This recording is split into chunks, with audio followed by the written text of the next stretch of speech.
Wednesday, March 28, 1979, began like any other day. They didn't yet know that events leading to the worst nuclear accident in American history had already been set in motion. It started in the pre-dawn hours with a simple plumbing breakdown. Then a small valve opened to relieve pressure in the reactor. But unknown to the plant operators, it malfunctioned and failed to close. This in turn caused cooling water to drain from the open valve. The nuclear core began to overheat. Technical failures were then compounded by human error. Confronted by baffling and contradictory readings, the operators shut off the emergency water system that would have cooled the core.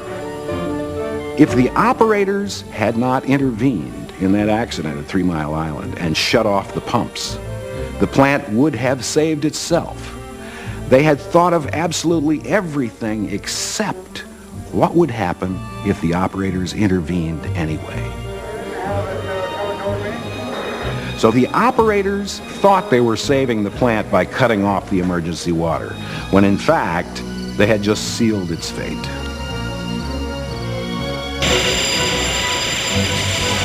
Within minutes, the control room console went wild. Hundreds of lights started flashing, accompanied by piercing horns and sirens. One operator recalled that the console was lit up like a Christmas tree. There was such an avalanche of alarms that the operators couldn't really address any of those on a real-time basis. They were just catching up and trying to prioritize and handle the most important ones and do what they could. There was so much data being dumped to the computer, and the process was so slow in getting it analyzed and printed out, that when they'd go to look for data from their computer printout, it wasn't there until an hour and a half later. By early morning, the exposed part of the core was beginning to cook. Temperatures in the reactor were already reaching 4,300 degrees. At 5,200 degrees, meltdown, a scenario called the China syndrome. The core could have turned into a molten white-hot mass. It could have gone through the concrete base of the plant and into groundwater, which is immediately below the foundation of the plant. Could have fractured the earth instantly in all directions, and geysers of radioactive steam would have spouted into the air through the parking lots. And a cloud of death would have wafted north over the city of Harrisburg.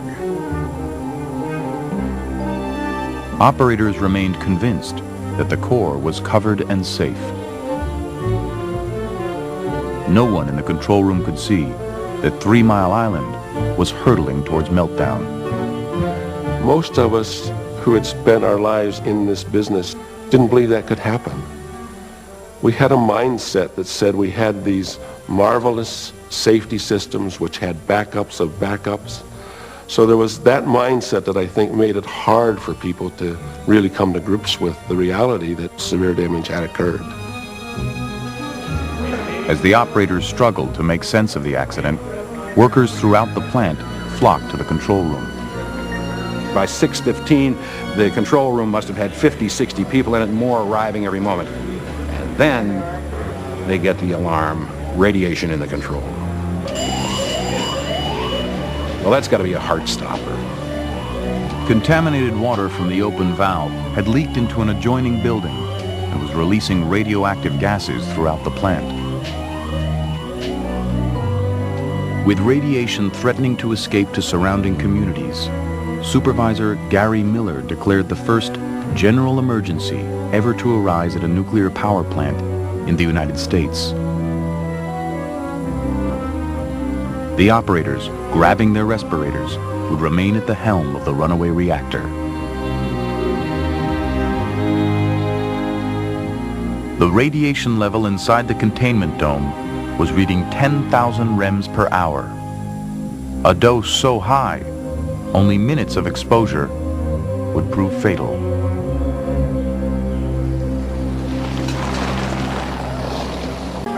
Finally, Wednesday evening, an urgent message from Babcock and Wilcox got through to the control room. get water moving through the core. As soon as the operators restarted the pumps, temperature and pressure in the reactor dropped and stabilized. 16 hours after it had begun, it appeared the accident was over.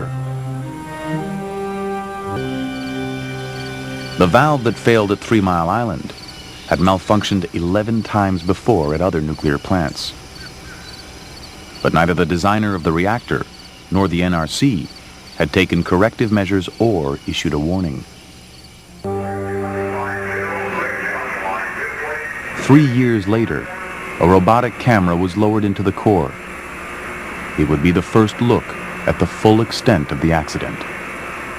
And I remember vividly seeing this videotape of a camera coming down into the top of the core, and you hear the voice of the mechanic who's lowering it saying 1 foot, 2 foot. Now 2 feet into the core. We're now approaching 3 feet.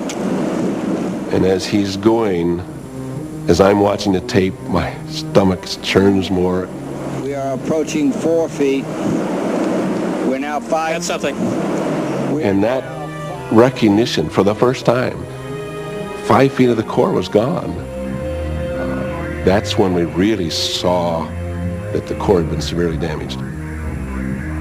We had a meltdown at 3 Mile Island. It was not the China syndrome, but we melted the core down. 50% of the core was destroyed or molten, and something on the order of 20 tons of uranium found its way by flowing in a molten state to the bottom head of the pressure vessel. That's a core meltdown. No question about it. Following the accident, the nuclear power industry would introduce new safety and training standards. But nuclear power would not hold the promise it once did. Since 3 Mile Island, not a single nuclear power plant has been ordered in the United States.